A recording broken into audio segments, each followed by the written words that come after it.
if you think about it, when I basically was in the business for 5 years with a full time job, you know what I mean? So I Yeah. don't know, my road just wasn't that fast. But now, obviously, I'm 10 years in the business, and the whole time I was doing it from the beginning, I used to just do cold calling all the time, no matter what. And nothing seemed to work. Like, what do you call it? Like 7 years ago, John, I was driving like a 1999 Cadillac SLS. I remember. Do you have kids? Yeah. How old are your kids? 3 and 6 months. Three and how old? There's our oldest is 3, and the other one's 6 months. Dude, my son was like 3 and 4 years old. And my brother and I lost our one bedroom apartment in Revere because we couldn't pay for it. And then what we did was I ended up breaking up with the person I was with at the time. Like everything was horrible. I ended up moving into my sister's basement, and I was driving a 1999 Cadillac SLS that I couldn't afford to fix. The thing kept breaking down, So Right. nothing was working. I just kept reading books, kept going to seminars, kept studying, kept learning, kept like working on myself spiritually, mentally, emotionally. I felt like a loser as a dad. I was obviously horrible in relationships. I had a lot of like mental hang-ups, and then I just kept fucking going. And me and my brother, thank God I had my brother, cuz like we never wanted to quit on the same day. And I just kept going, and what ended up happening is now like you call me and other people call me and they go, "Hey man, you look like you're doing good." But make no mistake about it. There's a lot of people that teach real estate. I had the longest fucking road. And man, it's so hard to tell people that because it sucks when you're in it. Oh Now yeah. now obviously, dude, I'm in a Benz. I bought a townhouse, and man, like my kid can buy whatever fucking sneaks he wants. And Yeah. my financials, like I'm not worried. Like pandemic shit, like I'm not worried. And I just remember how it was living in my sister's basement, dude. I used to cry all the time. And Yeah. but I Because just I kept. was I was kind of like in a similar role too. Because like when we moved from Boston up to New Hampshire, it's just like I left my full time job in 2018 and tried going full time real estate, and I pretty much fell flat on my ass and just pretty much had a breakdown and had to find like a shitty ass full time job just to hold me over. And and the same thing happened before. Like I left that. I'm out of that job because I just hated every second of it. So it's just like I got my license and I also got my insurance license too. So I'm gonna actually have a meeting with an agency just to see if I can hang my license there and kind of work both angles there and try to get the insurance leads for real estate. But yeah, I'm kind of like you. Like right now, I'm pretty much reading every single book I can, and but the seminars, I got to get on top of those. Well, now they're all on Zoom, so sign Yeah. up to as many as you can. But like, dude, not for nothing, man. I still read. I feel like nobody reads and studies more than me because I like to think that I'm dumb, so it makes me work extra hard. I like to think Right. everybody's better than me, and like, don't get me wrong, man. I'm not this bright as bulb, man. I feel like there's a part of it luck, but I busted my ass, and I think if you do the same things, there's a very good chance that you could succeed, especially 5 to 7 years from wherever you are. I really Right. believe that because, dude, it happened for me, man. It's insane. Nobody thought it was gonna go down the way it did for me. I didn't even think it till like 3 years ago, and because I had an apartment. I ended up getting an apartment for like $1,000. There were like mice in it. That was only like 3 years ago. That was in North Andover. You know what I Wow. mean? I couldn't even, and I remember I'd sit up at night. It was like a two-bedroom. Kitchen was tiny. You walk right into the kitchen. The counter space was like 2 feet, but it was all I could afford after my sister's basement. And I was just happy to have my own place, because Yeah. I'm 36, man. Like Yeah. I I'm the was, same age too. I was like 29, 28. My kid was 3. I felt like it just sucks, man. I felt like a loser. I felt like I couldn't fucking provide. I couldn't make money. Um, But clearly, the roots were growing, and I was always a good person. I was always busted my ass, and I think like the accumulated of that ended up working out for me. And if you do that, man, I promise you, it'll work. It's just not gonna work as fast as you think it's gonna work. Yeah, because like for me, it's just like I'm at a hardship because like because I grew up in Haverhill, so I'm right next to you. Yep. Um, Dude, you can come by the office anytime, man. Yeah, because then we moved to Malden after, and cause my job wouldn't give me the transfer, so we moved to Malden. That's when I got my real estate license. Yep. But it's just like, I'm up in like the Portsmouth area. It's a beautiful area, don't get me wrong, but I don't know anybody up here, and like I'm still door knocking, going door to door, doing flyers. I love it. I go up there all the time. Let me tell you. Let me. Can I just add to that what I think when you say that? I pride myself that if I go to any part of the country, I'll be able to get business. My brother and myself, we always say the same thing. The reason being is because when we got into the business, we grew up on like, I immigrated to the U.S., so when at 9 we moved to Brighton, Mass, and so then we grew up in East Arlington in the housing, like their housing thing, and what we did was, dude, all our friends and family, welfare and food stamp kind of shit, And what we ended up doing is just like trying to buy a house. It ended up not working out because we didn't have money, and realtors rotated us. We ended up getting our real estate license, getting into the business so we can actually help people the right way, not just say go screw. But when we first started, this is why I think I'd get business anywhere in the country. Like what you're doing now. We would cold call. We door knocked a few times and then we stopped because it just took too long. And obviously, like right now, it's winter. You want to fucking be out there all the time, But in any case, we would cold call everybody and anybody. We ended up doing business. Like first year we did 1 deal, then we did 3 deals, then we did 4 deals, then we did 5, then we did like 8, then we did 18.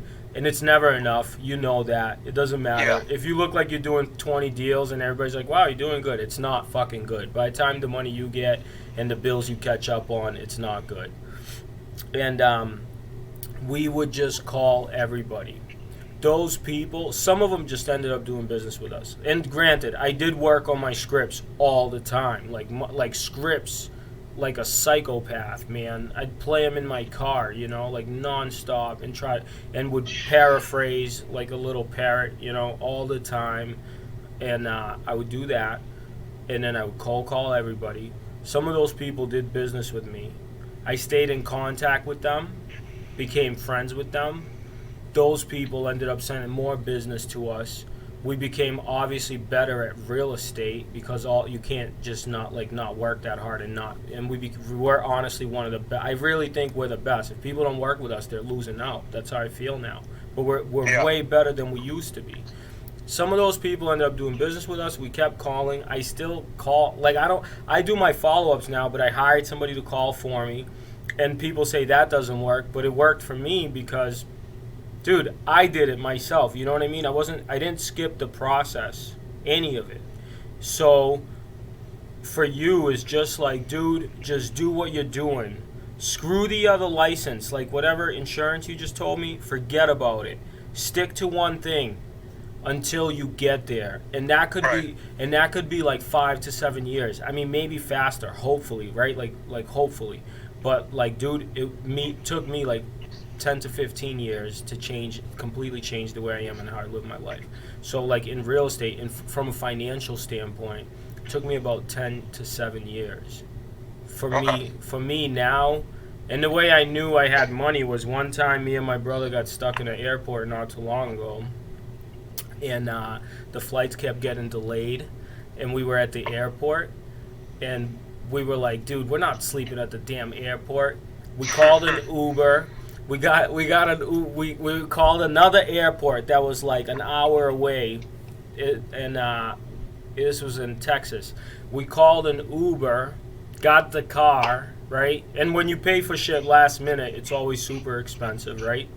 Yep. So, dude, we got the Uber, went, paid for the other plane, and we thought nothing of it. We were like, holy shit, we can't believe we could do that. And that's how I knew I made a little money, you know? I still don't think I got a lot of money, but you know what I mean? I don't have those little fucking problems. And I don't worry about, like, you know, I go out to eat. Anyway, I'm teaching a Dave Ramsey class if you want to jump on it. That's about money management, but I think my general advice to you is just stay fucking consistent with one thing. And if that's real estate, then just do that. You know, eventually things will pan out, especially if you work hard. Yeah, because, like, I'm working with another seller right now, but he keeps, you know, it's like I was supposed to list this, you know, get all the paperwork signed on Monday, but he put it to today, and it's just like, now he's like, he wanted to set up a time at like 9 o'clock to talk. And it's just like, when it comes, like, when you see working with like clients like that, like, and they keep kind of like blowing you off, like, who, like what's your step for, you know, working with those type of people?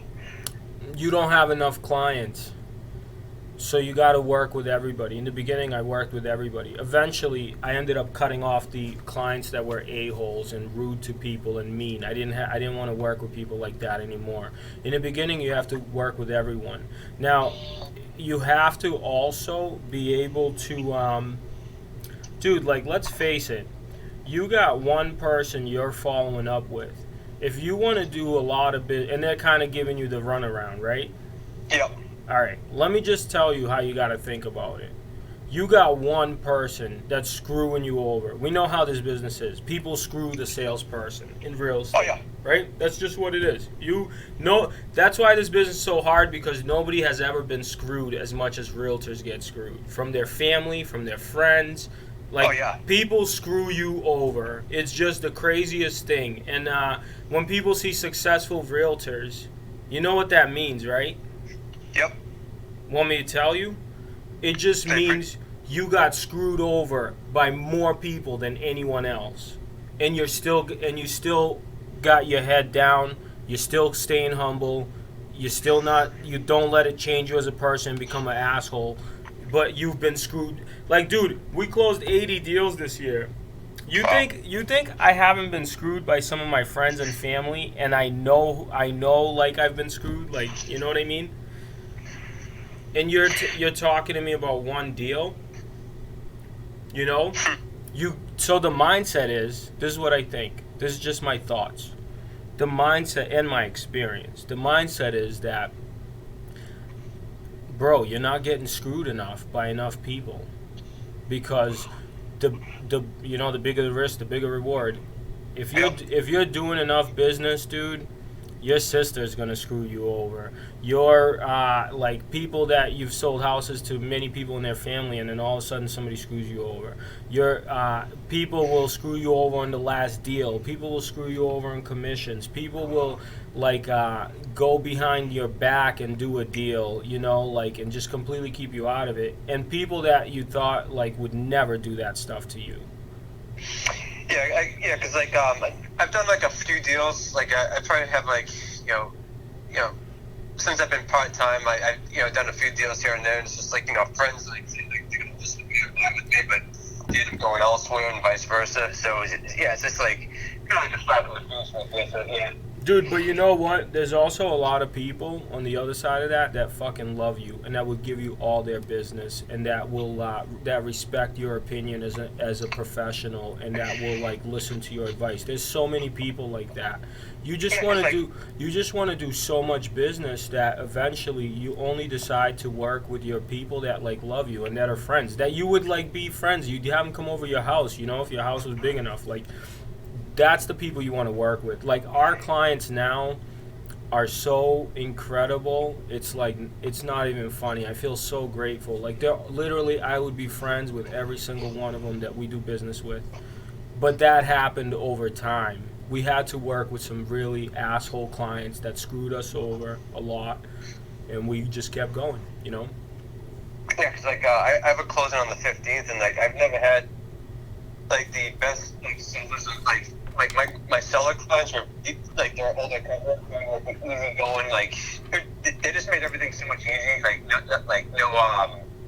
just like they pretty much just like they're straightforward, like so easy to work with. And it's just like if I could find like clients where they can refer me out, that'd be awesome too. Yeah, well, birds of a feather flock together. And, Yep. what we've realized is if you close a client who's like, say a person is not the nicest person in the world, their friends are probably not the nicest people in the world, you know. Right. And birds of a feather flock together. So if you work with, I just don't think in the beginning you have the luxury of making those choices. You got to work with everybody. Exactly. At least I didn't make the choice in the beginning. So I mean, I don't know, you know, I don't have all the answers, but I really think like, dude, if you just focus and you do it long enough and you keep going, I promise you, man, it'll work out.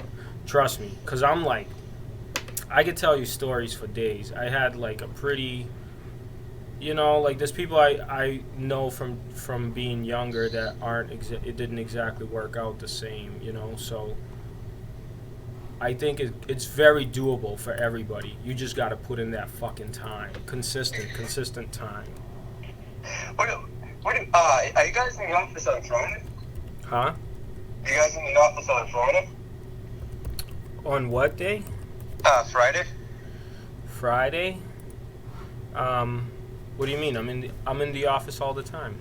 Yeah, I'd love to stop by and just sit down and meet with you guys. Oh yeah, dude. Anytime. People come by our office all the time, man. Where exit 45 is? Yep. Yeah, dude. We're right there, man. Cool. Yeah, because I had to finish up like all my credits this week for the year, so I pretty much like Friday's like my only free day. So yeah, if you guys are mud, I'll probably pop down like later in the afternoon on Friday if that's cool with you guys. Hey man, come by anytime. Just look. You just follow us on our social media. The address is on there. If you need it, just text me and then we'll go from there. But yeah, anytime, man. It was good to talk to you. Oh, you too, buddy. Thank you so much. All right, I'll talk to you later. Bye. Bye.